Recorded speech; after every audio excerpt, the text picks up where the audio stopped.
Welcome to 4-H TV. My name is Ellianna Garber, and I am the Vice President of the Mighty Eagles 4-H Club.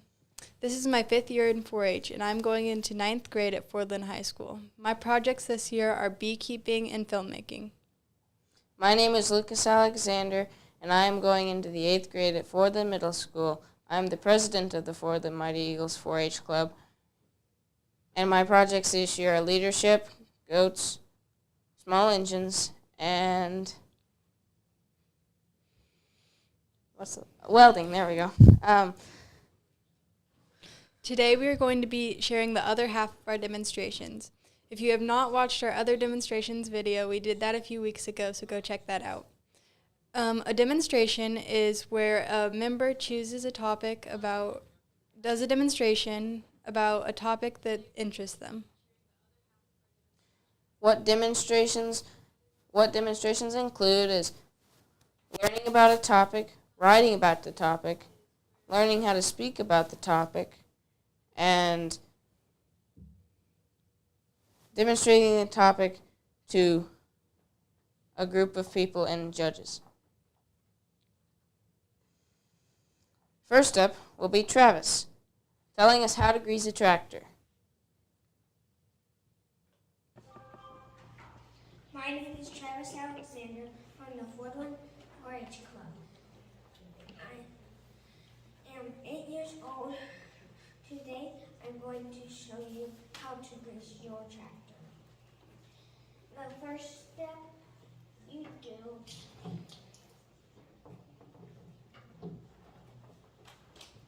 two front wheel bearings.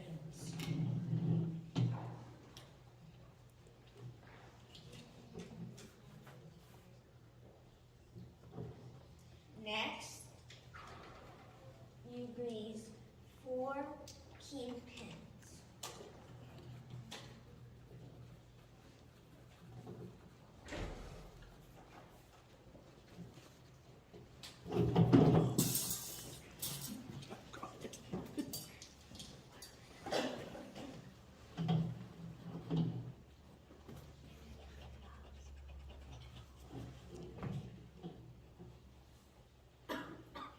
Next, I grease 2 tire rods.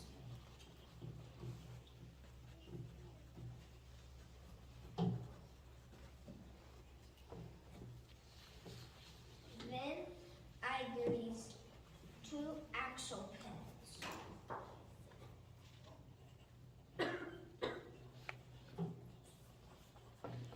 Next, I grease 2 rear wheel bearings. Last, I grease 1 3-point arm. Are there any questions? Yes. What kind of grease do you use? Good quality. Great. 1. How often do you grease it?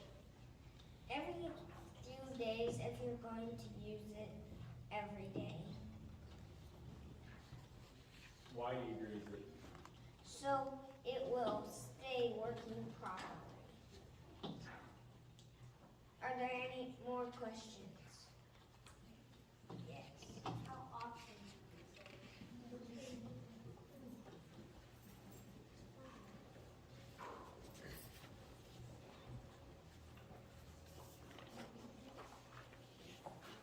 Every few days. If there is no more questions, this concludes my demonstration.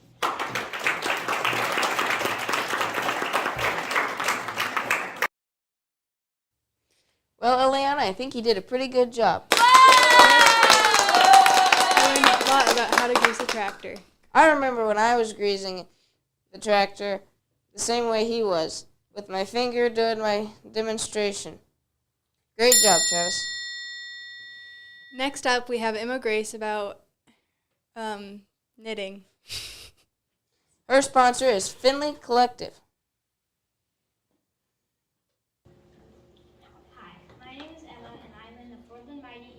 4-H Club. I have been in the club for about 3 years. This year I have decided to do sewing and knitting for my 4-H projects, so I have decided to do knitting for my demonstration speech. Today I am going to demonstrate how to cast on when knitting. First, you start off with about 3 feet of string,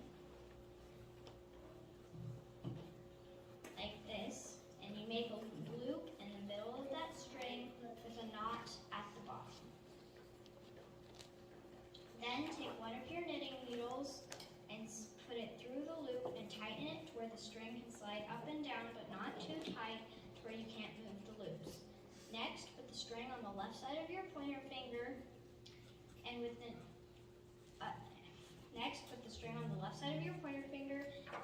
other string, take your thumb and wrap around your thumb one time.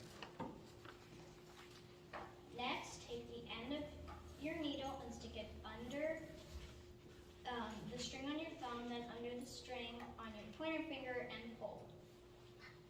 Be sure to hang on to the cast while casting more on, otherwise they will slide off.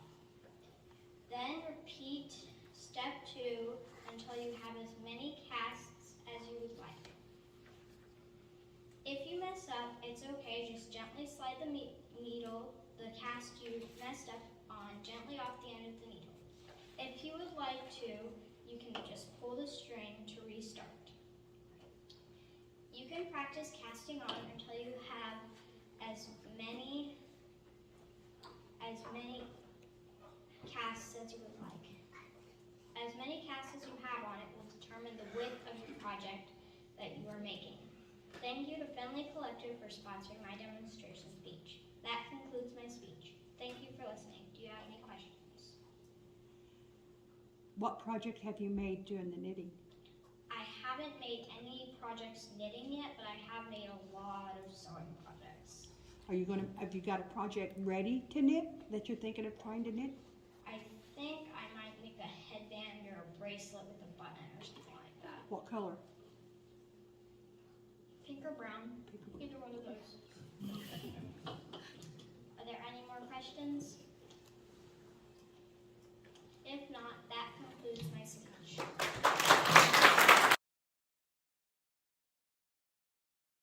Great job, Emma Grace. I feel like I could go cast a needle at home now. And don't forget to check out Next is Clara Brooke. She will be telling us how to pack a balanced lunch.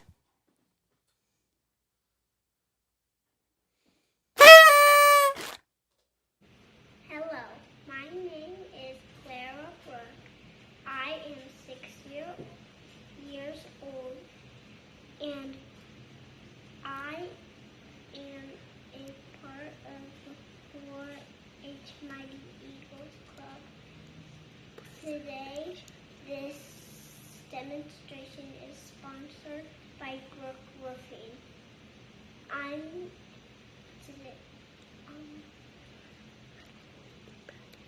going to show you how to pack a healthy, balanced lunch by using the My Plate guidelines. First, I'm gonna make a peanut butter sandwich. It has protein and it has whole grains.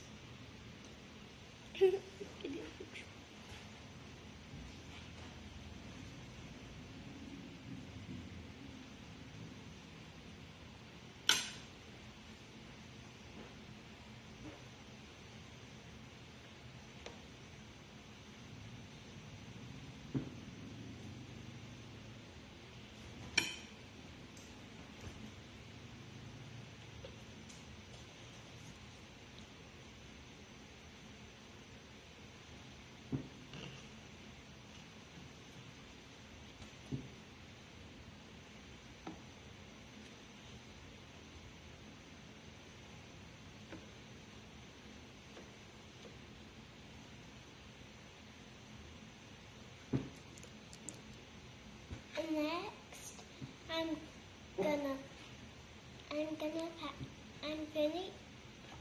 pack my apple because it's healthy.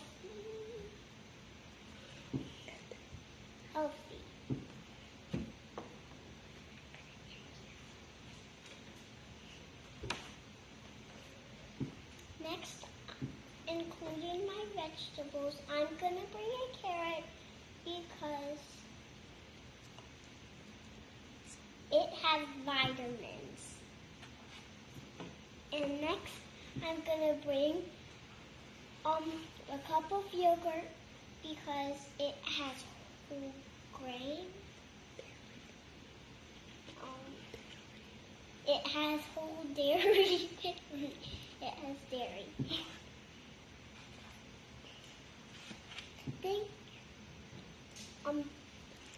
Thank you for watching my demonstration. Is there any questions?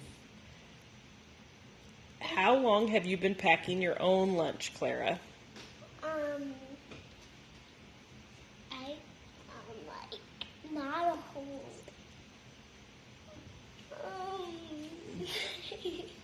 I don't know. I've packed my lunch like a couple of times. What is your favorite thing in your lunch? My peanut butter sandwich. Okay, thank you for watching my demonstration. Nice job, Clara. When I go back to school, I'll be able to pack a balanced lunch too. My favorite is the peanut butter and jelly sandwich too. Thanks again to Brook Roofing for sponsoring Clara's demonstration. Next up, we have Ian. Now, 4-Hers a few years ago weren't able to do on-location demonstrations because they didn't have the technology. Now we are able to do on-location demonstrations, which is what Ian did. Ian is sponsored by Plateau Fly Shop, and he is going to do how to tie a lead. My name is Ian Garber, and today I am at Bennett Springs State Park, and I am part of the 4th Mighty Eagles 4-H Club. I have been 4-H for 4 years, and today I am going to demonstrate how to rig a leader tippet fly to your fly line. I will start with a 7-foot 3X leader. I have pre-rigged my leader with a 3 milliliter tippet ring. This will make it faster to rig your tippet while you're on the stream. My leader is supplied by Orvis with a loop connection on the butt end. There's a permanent loop at the end of my fly line. To connect the leader to the fly line, I will pass the permanent loop on the fly line through the loop on the tippet like this.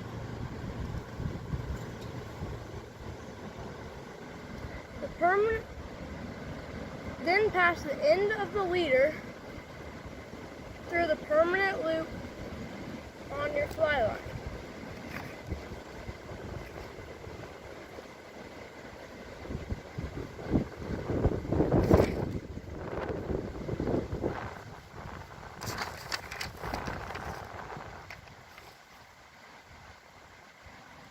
And then to tighten, pull it.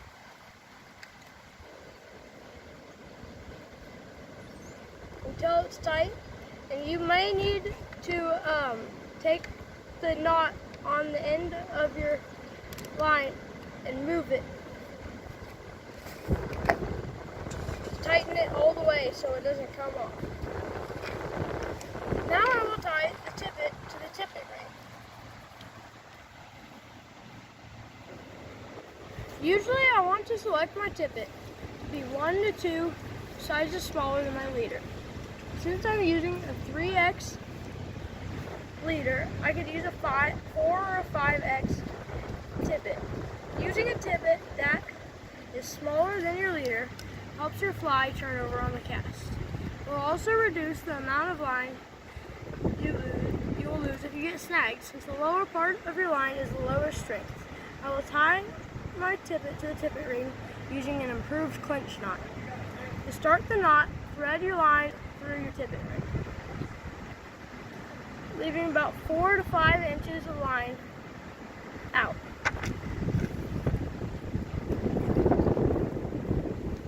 Then, with the line you pulled through, wrap it around your main line 5 to 7 times. I usually do 7.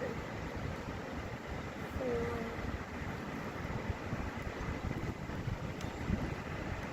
Then, with the loop you've made at the bottom, take your the end of your tippet and put it through that loop. Now you will make another loop. Put it through that loop. Lastly, to tighten it down, you spin on it, and then you tighten it down.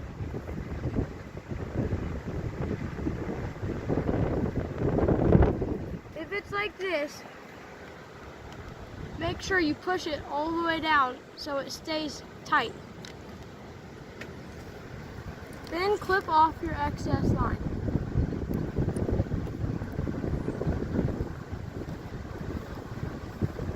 Now that you have your tippet on, you can tie on your fly using the same knot you used to connect your tippet and your tippet ring. Using this rigging method, you tie 3 improved clinch knots in 1 loop-to-loop connection.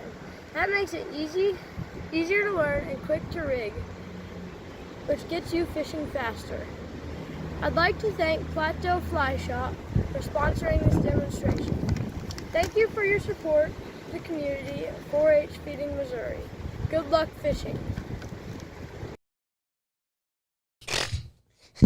Great job, Ian. Thanks again to Plateau Fly Shop for sponsoring this demonstration. Ian shared this video at Achievement Day where 4-Hers did their demonstrations, and then he answered questions about his project afterwards. Next is Zach's chicken feed demonstration sponsored by Gordon's Feed and Pet.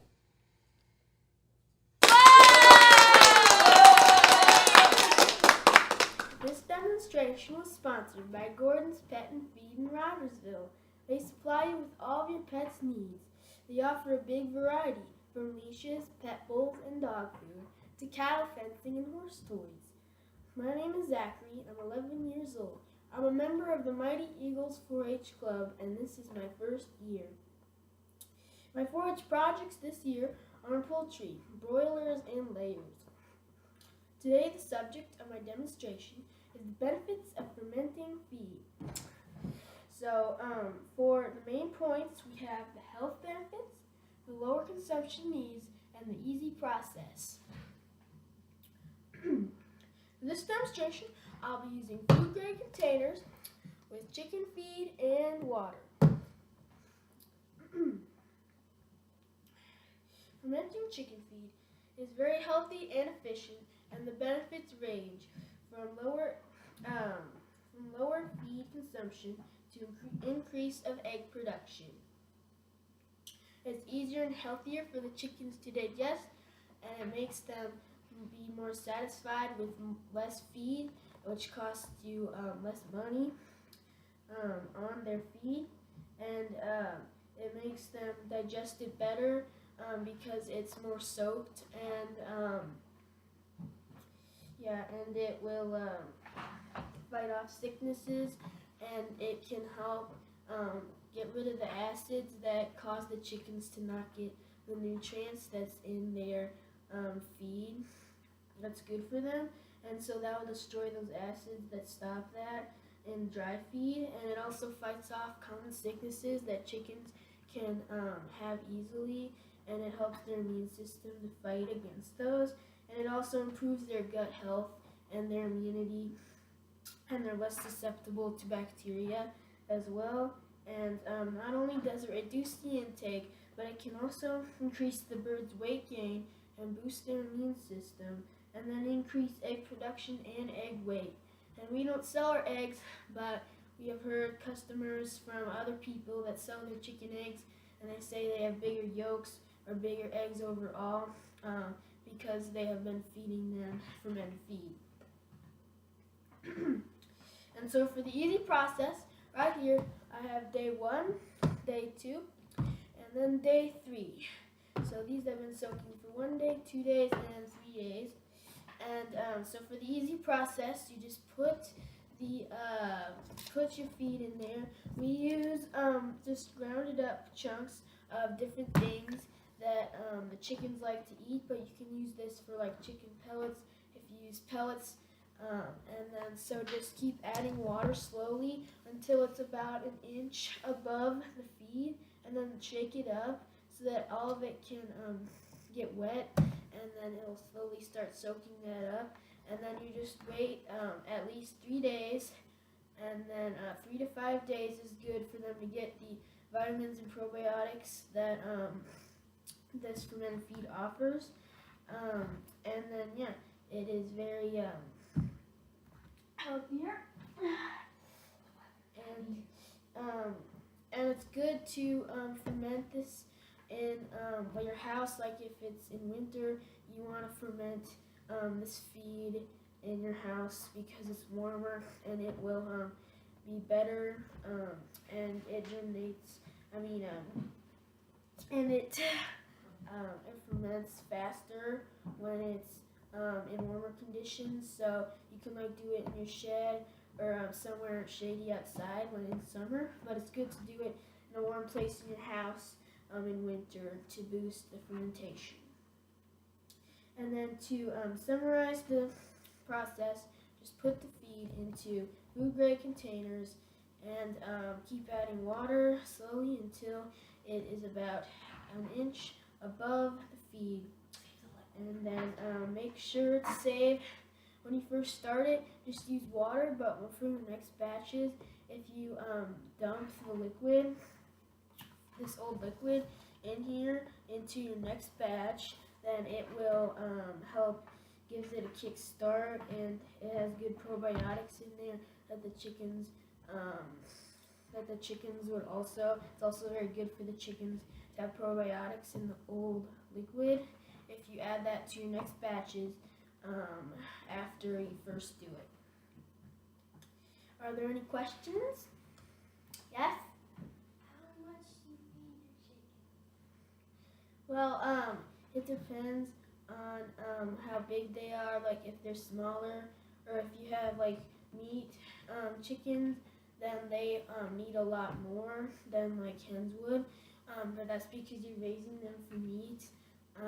And then like if you have really small hens, like called pullets, then they don't really eat as much, because if you let them be free range when they're smaller, they also eat more bugs, and they don't eat as much as hens, because they as big hens, because they're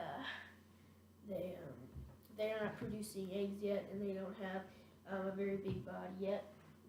So it all depends on what type of chicken that you have.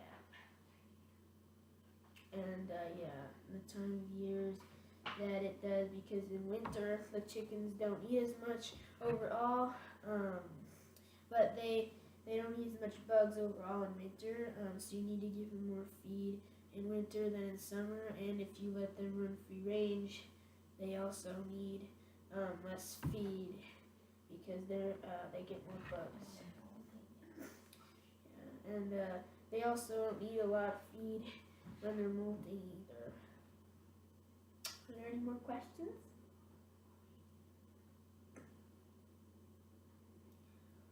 If there are no more questions, this concludes my demonstration. Thank you. Good job, Zach. I have chickens, and I will definitely have to ferment their feed to keep them healthy. Thanks to Gordon's Feed and Pet Supply for sponsoring Zach's demonstration. Next up, we have Ellianna, who is going to be demonstrating how to vaporize her bees. She's sponsored by On Deck Sports.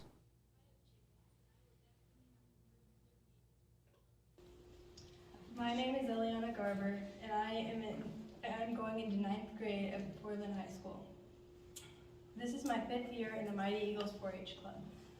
My current projects are filmmaking, and beekeeping. I currently have 1 colony of bees. Today, I'm going to teach you how to vaporize your hive. A quick thank you to On Deck Sports in Portland, previously The Berm, for sponsoring my demonstration.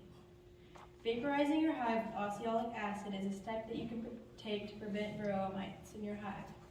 A varroa mite is a small reddish-brown beetle that feeds on baby brood, or baby bees. If your colony cannot produce baby bees, then that hive will most likely die. Varroa mites are also suspected to cause colony collapse disorder, or CCD. Colony collapse disorder is when the bee colony leaves the queen with the hive with a few honey supplies and a few assistants to assist her. Without worker bees or female bees, the colony will not survive. So it is very important to prevent varroa mites in your colony. You should vaporize your hive in spring around May or in the fall around September. Remember, if the temperature is below 40 degrees, do not open your hive. This will cause the bees to freeze to death. Also, if it is a windy day, you should not vaporize your hive. The gases from the acid will blow everywhere except for your hive and will be ineffective to the varroa mite population. If you want to harvest honey before vaporizing, remove the honey frames from the hive box. The things you will need to vaporize your hive are a hive tool, clean rags, oxalic acid, a vaporizer, a 12-volt battery, and safety tools like gloves, a mask, glasses, and also your bee suit. To start, put on your mask, gloves, and glasses. Oxalic acid is very toxic, and you do not want it to get into your eyes or nose. Next, plug the entrance to your hive with the rags.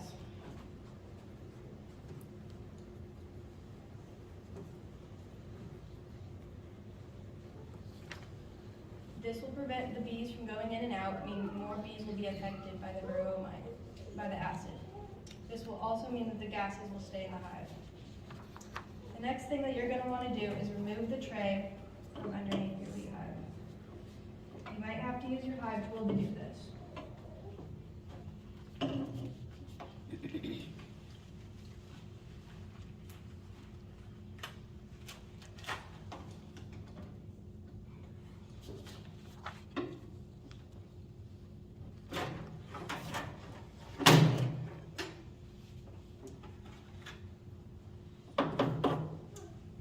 You have removed the bottom of your tray, you can plug in your vaporizer to the battery.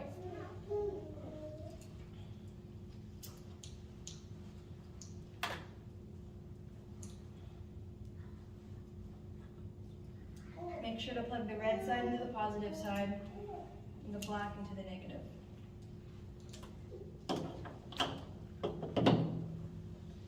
The next thing that you would do is take 1/4 of a teaspoon of oxalic acid and pour it into the cup of your vaporizer. I'm not going to do that because, again, the acid is toxic. Then you would insert it into the back of your hive. 3 minutes after the vaporizer is in there, you may unplug the vaporizer from the battery. After 13 minutes, you may take out the rugs and remove the vaporizer. You may also insert the tray back into your hive.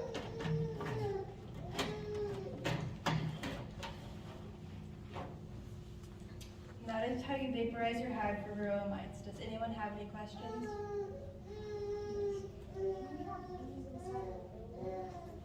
No, that's not very small.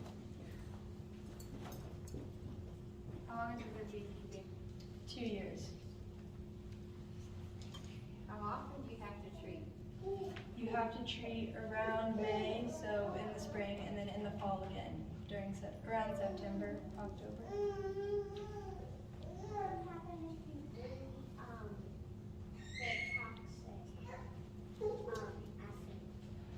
It would probably mess with your system.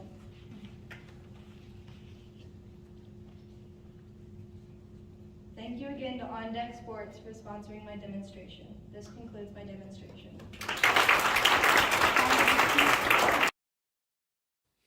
You know, that was a pretty good show. Thank you again to all of the sponsors that sponsored today's demonstrations.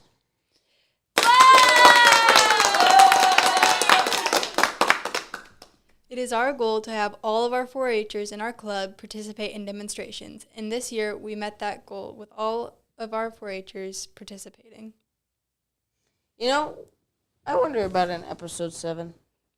There is no date currently or idea. But maybe. But maybe. There might be an episode 7, so keep on the lookout for that. Don't forget to comment, subscribe, and hit the notification bell. Sure. Thank you again to K-ROG to help for letting us use their studio and platform. Thank you. Bye. Bye.